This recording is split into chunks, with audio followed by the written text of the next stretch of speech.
Story 1. I live in a mobile home on property that has been passed down for generations. It belonged to my great-grandma, my grandma, and now my mama. So if something was to happen to my mama, the land would go to my brother and I. Since he already has a house with one of my favorite sis-in-laws, the land and house would belong to me. So me and my parents were talking one day, and I mentioned how I was craving some peaches. I usually get them in a jar, filled with sweet juice. Yum, and Mama said that's something she's wanted to get for a while. Some peach trees. So I got all excited and went to a co-op. If you don't know what a co-op is, it's a place where you can get gardening tools, seeds, trees, plants, fishing gear, etc. It's like a mall for us country folks. Lol. I get to the co-op and find the peach trees, call Mama, give her the price and tell her there were some plum trees available as well. So I got one plum tree and one peach tree. I get the plant food and some bricks and other stuff to decorate around it. I got home and my dad asked if I could plant them because he had to go take a family friend to therapy. Fine enough. I grew up being a tomboy, so I know what I'm doing. I come out of the house in my messy clothes, my gloves, and whatever else I need. Now, I already had the stuff laid out in the yard, knew where I was planting them and all, but something in my gut and spirit was throwing me off. Do you ever get the feeling you were being watched? Yay, I had that feeling.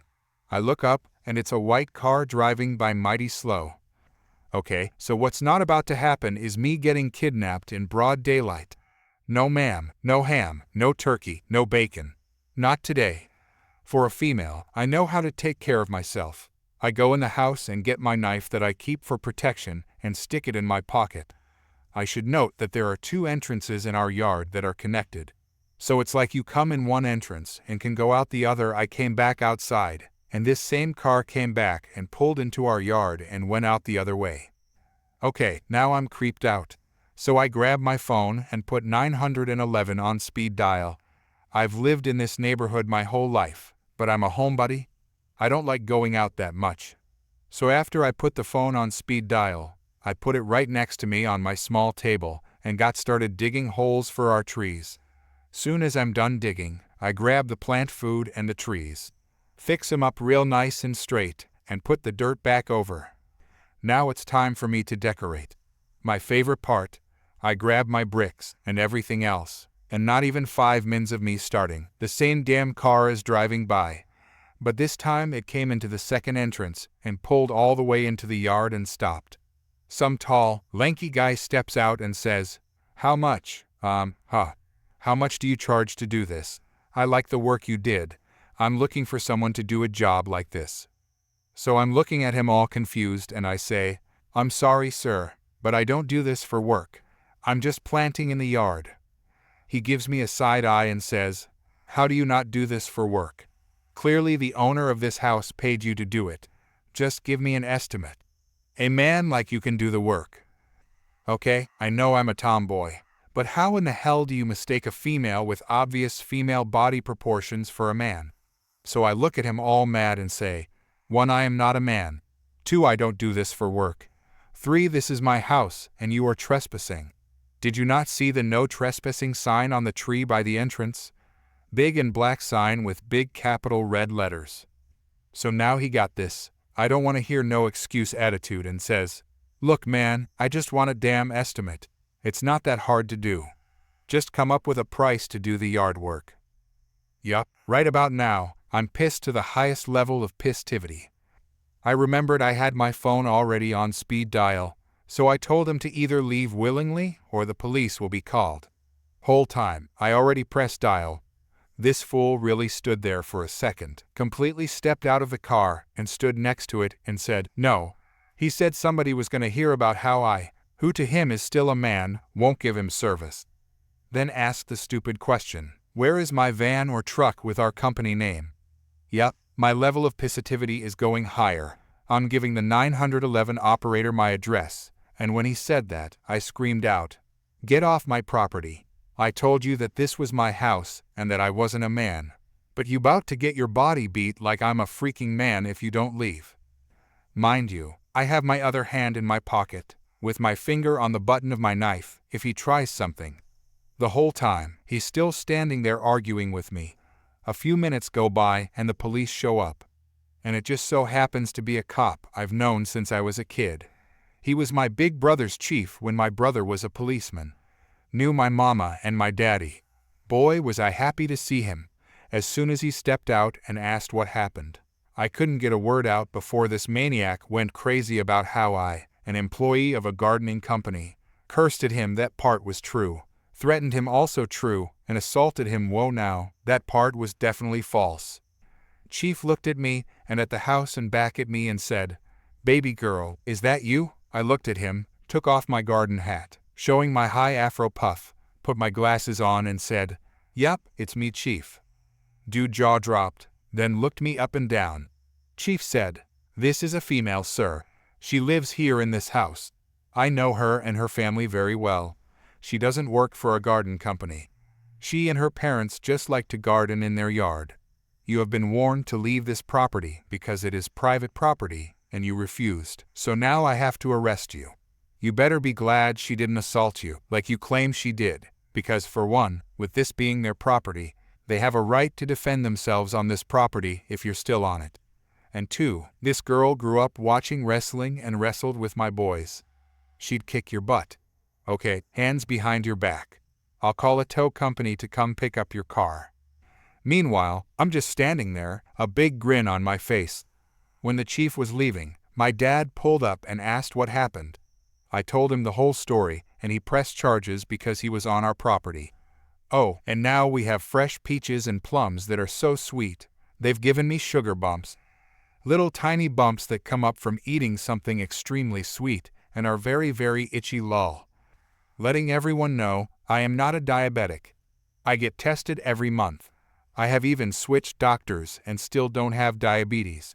My doctor has told me that my case of sugar bumps is not severe because I stopped eating sweets like I used to as a child. I don't eat it all day every day. I drink my water, I eat my veggies, and anything else. I usually only do sweets on the weekends, but now I only do it if I have a test for it. And on Friday, July 24th, I'm getting me a cheesecake and chowing down because I have a taste for it. Story 2. When I was in my early 20s, I was a manager at a movie theater chain. It was a great job, with tons of awesome first experiences in my life. It was one of the first in the area that included a game room, restaurant, and bar. I never thought there would be a problem with the bar, considering maximum movies were around 3 hours, and usually people didn't want to leave the movie to grab refills and miss a key part of the movie. One evening, the last film already started. I was counting down drawers, sending the majority of the staff home, all except one young new usher whose job was to make sure there weren't any problems in the theaters and bid guests a good night as they exited the theaters following the end of their movies. I was finishing the counting of the draws and doing final paperwork when the other manager asked to go home earlier. There hadn't been any reason to have more than one manager there when the night was pretty much over with. It wasn't a few minutes after the other manager had left. I got a call in the office asking me to come out, and as a few guests wanted to speak to me.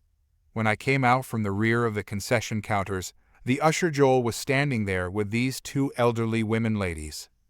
"Ladies, sir, we would like to make a complaint. There's a man in our theater that is yelling at his wife. We think he's drunk, and he seems like he is going to become abusive." That's about the gist of what they had to say, then proceeded to tell me that they asked their husbands to do something, but there was no such luck there. I told her I would take care of it. The ladies walked back off to the theater. I told my usher to come with me as I walked into the theater. I walked into the theater, didn't show myself, just sat in the hallway and listened for anything that seemed to be true. Didn't take long, a roar of a voice shouting at the woman for spilling the popcorn and yada yada can't do anything right. I appeared and was able to spot the guy. He stared right at me and didn't try to hide his feelings. "What's this jerk want?" I acted, walked up the stairs, and asked the guy if he could keep his voice down for the remainder of the movie. He blurted back, "I'll do as I damn well please." I stepped back a little by his reply and almost stepped on the floor part that is filled with drink cups. I looked up to the husbands, and they had the look of worry on their faces, and turned back to the guy. "I'm going to have to ask you to leave. You are disturbing others' experience." He stood up. Panic set in as I had to no longer bend down to talk to him. I had to look up. A quiet look over to the usher, who obviously no longer had my back, and a look back to the gentleman. "I'm not going anywhere." A slight urge of fake confidence came as the elderly woman behind us shouted, "He's the manager. Do as he says." "Me, sir, you need to leave now." "Drunk, you're going to have to make me." "Me, well, if that's what I've got to do." The drunk puts down the cup, rolls up his sleeves, and before another second passes, I shout, "Not here, outside," I demand. I turn around to walk past my usher before as the guy follows me and tells him to call the police. He hurries out, and the guy walks out of the theater. He's pissed. I'm scared. The door shuts, and he gets closer. I stop him and say, "It's got to be outside. I'm not getting fired for fighting on the property." I point to the nearest exit, and he starts walking with an angry force, and I head the same direction behind him, taking off my name badge and tie. The guy barges through the door. I run quickly behind him and shut the door. Thank goodness, the door automatically locks. It takes him a minute to realize what just happened, and if this was a cartoon, steam would be flying out of his nose and ears as he starts hitting the glass door, enough to crack it before the police arrive. Thankfully, we were by a police fill station, so we never had a problem with them taking too long. A little bit of that fake confidence turned genuine as the police arrived and the guy was put in handcuffs.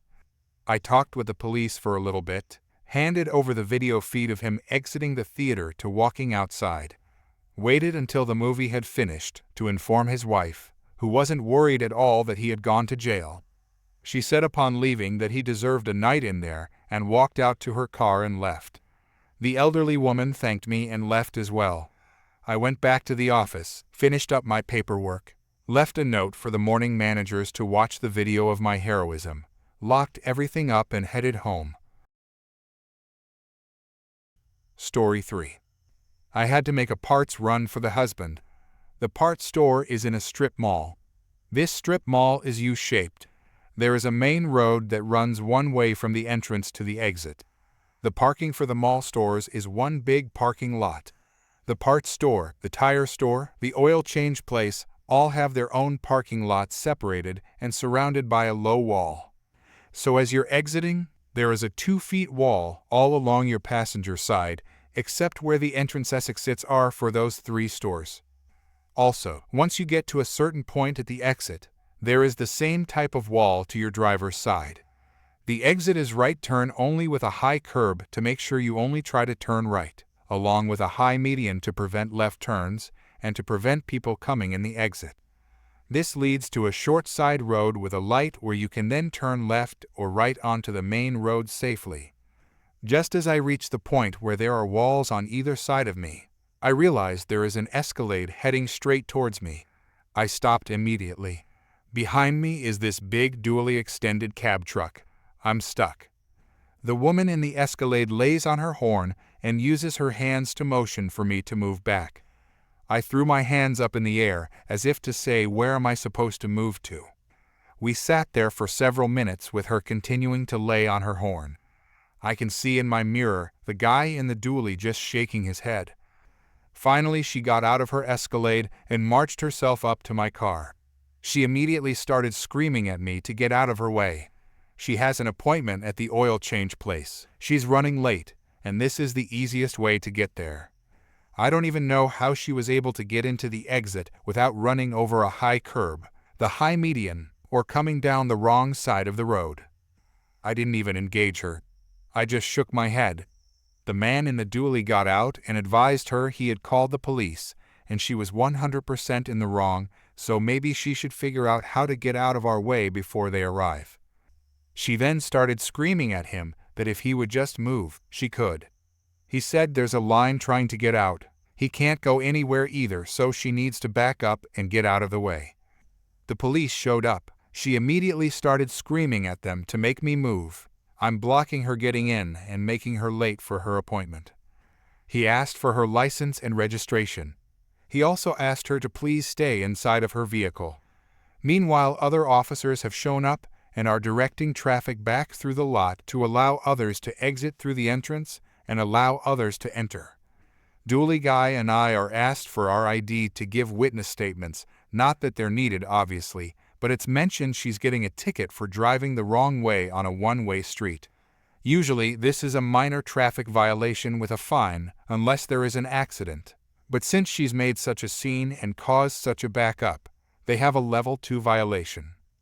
A few minutes later, the first officer asks the woman to step out of her vehicle. As soon as she does, he tells her to put her hands behind her back. She is under arrest for driving while suspended. Having caught her name, I looked her up, and she has a pretty long list of dumb violations that lead to her suspension 5 years ago and several probation violations for driving while suspended. She is now looking at another probation violation, probably an added 10-year suspension and a habitual traffic offender. Story 4. Sort of a story of 2 generations worth of revenge. Long story. Last year, Thanksgiving, a group of us were together, and a 30-something couple were talking about how much they were screwing over the owner of their soon-to-be new house. They had negotiated back and forth for a low price, had asked for several contingencies, had nickel and dimed every last thing they could out of the inspection. At one point, the new owner had even threatened to walk away from the deal. They were pretty proud of their tactics and how great their realtor was. One of the over 55 people finally laughed and said, "You aren't going to come out ahead like you think you are. There are consequences for your actions. Trust me, the seller always wins." She then told the story of her first house. She and her husband saved and scraped for years before they were able to buy a 100-year-old fixed-upper. This was in the 1990s and interest rates were higher. They were bought during a seller's market. A major employer in their town close to located. The town was plunged into a recession.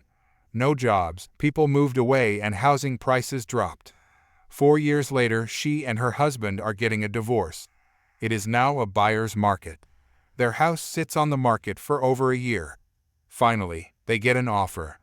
The buyer's realtor was related to them and was a shrew. The offer was less than what they paid for the house, and they had made several costly upgrades. The buyer tried asking for several changes and cash back at closing. After they did the inspection, they kept demanding for things to be done. They started with all the lower-cost things, new smoke detectors, snaking a drain, and every 2 to 3 days, it was something else they wanted done. Finally, she and her husband had to tell her realtor they had no money left. They couldn't afford what the buyer was asking for, and they had no choice but to let the buyer out of the contract. The buyer backed off the repairs, but then wanted a couple pieces of furniture that were family antiques. When that didn't work, they wanted a lower price. She and her ex were about one step from a nervous breakdown and were convinced the buyers would walk. She told a few more stories about how the buyers and inspector were late for an hour for the inspection. They brought their dogs in the house. She was very allergic. The dogs peed and pooped in an area that had new carpet, etc. She lived in a state where buyers and sellers all meet around a table in a lawyer's office for closing at the same time. Roughly an hour before that meeting, the sellers and realtor do a final walkthrough. The night, early morning, while it was still dark, before closing, she dumped around 100 gallons, 30 pounds of salt water on the grass and bushes. She turned down the temperature on the water heater. She replaced toilet paper rolls with almost empty ones. The next morning, she and a very good friend sat a half a block away and waited for them to finish the inspection. Once they left, the friend went into the house. She waited a few minutes and drove to the closing. The new owners were about 10 minutes early to the signing, and she was about 5 minutes late. She was very slow about signing the papers and a couple of times asked to have things repeated. While she was signing things, her friend was removing a couple of boards in the attic and adding a mama mouse and her new litter to the attic. He also removed some lattice work and threw a termite's nest under the front porch. Then he sprayed some sugar water around the coal chute and exterior basement cellar entrance. Even she knew turning down the temperature on the water heater was petty, but she also hoped that even the one cold shower would start their day off lousy. She moved out of the area, but a year later when she was visiting, The grass had not recovered. She noticed the attic windows had all been replaced, and a couple of old huge trees were trimmed back. 3 years later, there was a new front porch. This was an old house with a wrap-around front porch, so no cheap fix. She later heard the people who bought the house lost it through bankruptcy in less than 5 years. Fast forward to this year at Thanksgiving. We were smaller in number, but the same couple was there. They were a bit deflated. While the previous owners didn't do anything quite as bad as the woman in her 50s, it was a pretty tight-knit neighborhood. All of the neighbors had heard blow-by-blow details of their negotiation tactics. They were very cool to them upon meeting, and even a year later they don't feel very welcome. The neighbors will gather in the street and visit, now with some distancing. Whenever they try to walk over and join the conversation, the group breaks up. They don't think it's fair that the neighborhood kids don't play with their kids. One of the more blunt neighbors told the husband, "Your child is welcome to play with my kids in my house, but I don't want my kids around you." They are considering moving again.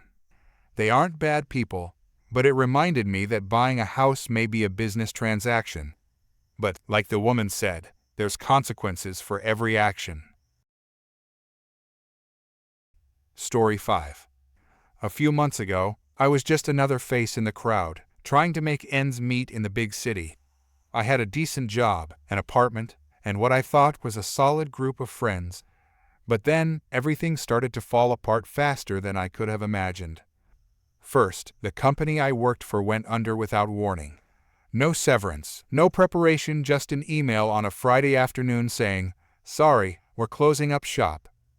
Then, as if that wasn't enough, my roommate moved out without any notice, leaving me with rent I couldn't afford on my own. I tried to keep things together, but it wasn't long before I found myself without a home. Homeless, jobless, and feeling utterly lost. I've never been one to turn to alcohol or other vices. I always believed they caused more problems than they solved. So instead of drowning my sorrows, I decided to hit the road and look for new opportunities elsewhere. That's how I ended up here, at this little marina way up north. The owner took a chance on me, offering me a job and a small room to stay in. It's not much, but it's a fresh start. I work in the storefront, renting out boats and cottages, selling fishing gear and snacks. We sell beer, too. Which brings me to what happened today. I was behind the counter, organizing tackle boxes, when a young guy walked in. He couldn't have been more than 18, trying to act older as he plopped a 24-pack of beer on the counter. I said, "Can I see some ID, please?" The guy replied, "What? Come on, man, I'm 20. Just ring it up." I responded, "Sorry, but I need to see some ID. No ID, no sale. That's the law." The guy scoffed. "Are you serious right now? I told you I'm old enough. Don't make me go get it. My car's right outside, and I'm in a hurry." I asked, "So, you're driving without a license?" His face turned red, and without another word, he stormed out. I thought that was the end of it, but I was wrong. About half an hour later, a woman came in. She was probably in her 40s, with the unmistakable, "I want to speak to the manager" haircut. I noticed the same young guy from earlier sitting in a car outside. The woman grabbed another 24-pack of beer and marched up to the counter, glaring at me. She pointed toward the car and narrowed her eyes. "Are you the one who wouldn't sell my son his beer earlier?" she asked. I replied, "Yes, ma'am. No ID, no sale. That's our policy." She huffed, "Whatever," and tried to push the beer toward me to ring up. I hesitated. "Does your son have his ID now?" I asked. She snapped, "No, he doesn't. I'm buying the beer." I calmly explained, "I'm sorry, but I can't sell it to you if I know it's for someone who couldn't provide ID earlier." Her voice rose. "Excuse me? I'm in my 40s. I have my license right here." I responded, "I understand, ma'am, but I know this isn't for you. It's for the young man outside who couldn't prove he's of legal age." Now yelling, she said, "You absolute fool. How dare you refuse to serve me? I'm going to call corporate and have you fired." I replied, "Ma'am, this is a small business." but I'd be happy to give you the owner's number if you'd like to speak with them." She screamed, "You haven't heard the last of this," and stormed out, flipping me off as she left. I watched as she got into the car with the young guy, both of them glaring at me as they sped away. Once they were gone, I grabbed the phone and called the owner, still a bit shaken. The owner laughed. "You handled that perfectly. Good job standing your ground." I replied, "Thanks. I was worried for a second there." The owner reassured me, "No need to worry. You did exactly what you're supposed to do. Keep it up." It's not always easy to do the right thing, especially when people get in your face about it, but I've learned that standing up for what's right, even in small ways, can make a big difference. As I returned to organizing the tackle boxes, I couldn't help but chuckle to myself. Who would have thought that a guy who was homeless just a few months ago would end up being the responsible one, following the rules and standing up to entitled customers? Life sure has a funny way of working out sometimes. I don't know what tomorrow will bring, but for now, I'm just grateful to have a job, a roof over my head, and the satisfaction of knowing I'm doing my best to do the right thing. Story 6.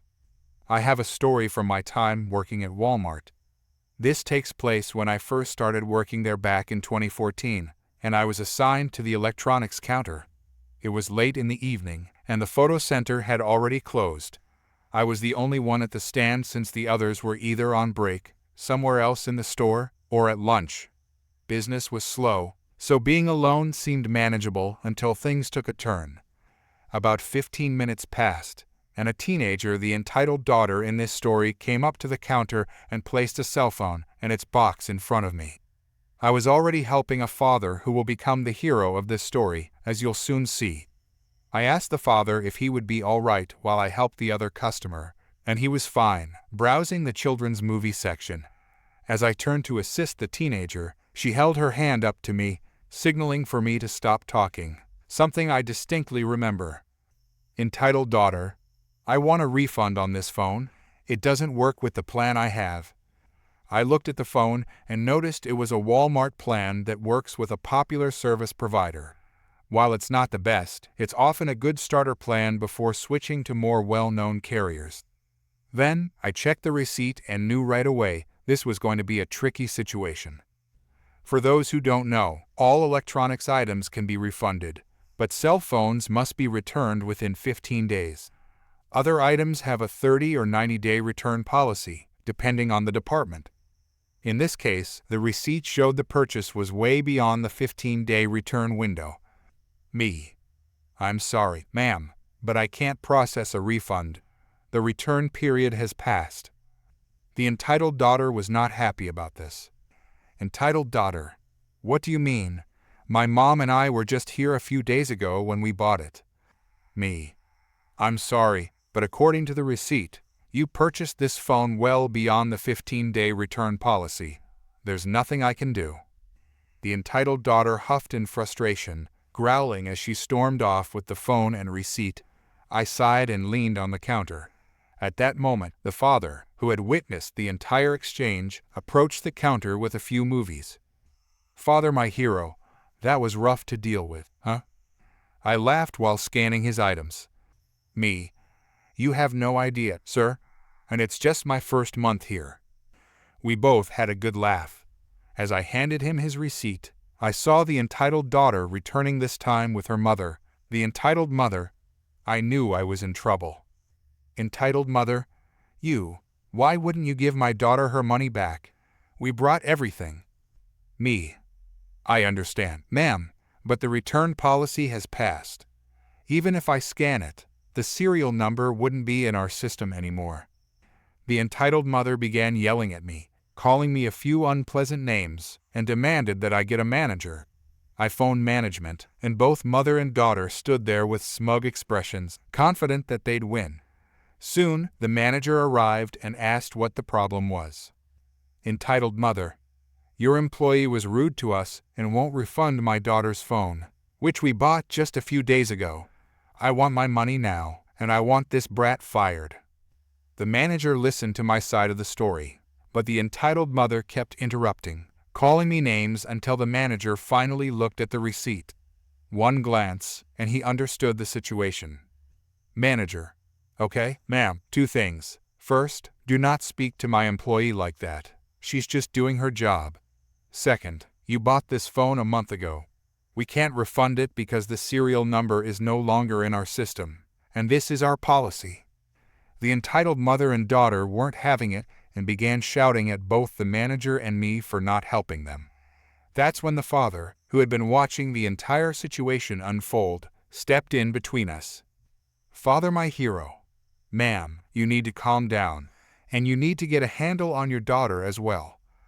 Entitled daughter: this is none of your business. Entitled mother: and why should I listen to you about my daughter? They're the ones not helping us. She pointed at me and the manager. At this point, the father pulled out his wallet and showed a police badge. He was an off-duty police officer. Father, my hero, I suggest you both calm down right now, or I will escort you out in handcuffs. This is no way to behave in public. You need to set a better example for your daughter, and you, he looked at the daughter, need to watch your language. Both the entitled mother and daughter turned pale and silent, quickly grabbing the phone and box before rushing out of the store. The father then turned to us and apologized for not stepping in sooner. The manager assured him it was fine, but I was still in shock. I had just been helped by an off-duty cop. The father gave the manager his badge number in case the two came back, and then thanked me for recommending a few Disney and DreamWorks movies for his kids. He mentioned that he had a young son and daughter before leaving. Afterward, my manager asked if I was okay. I told him I was just amazed that the father had been a police officer all along. What's funny, though karma at its finest, is that a few days later, the entitled mother and daughter tried the same thing at a different Walmart. This time, they were both arrested for assaulting an officer and resisting arrest. The father had been speaking with my manager when I came back from lunch and filled me in on the story. So, to my hero out there, if you're reading this, thank you for stepping in that night.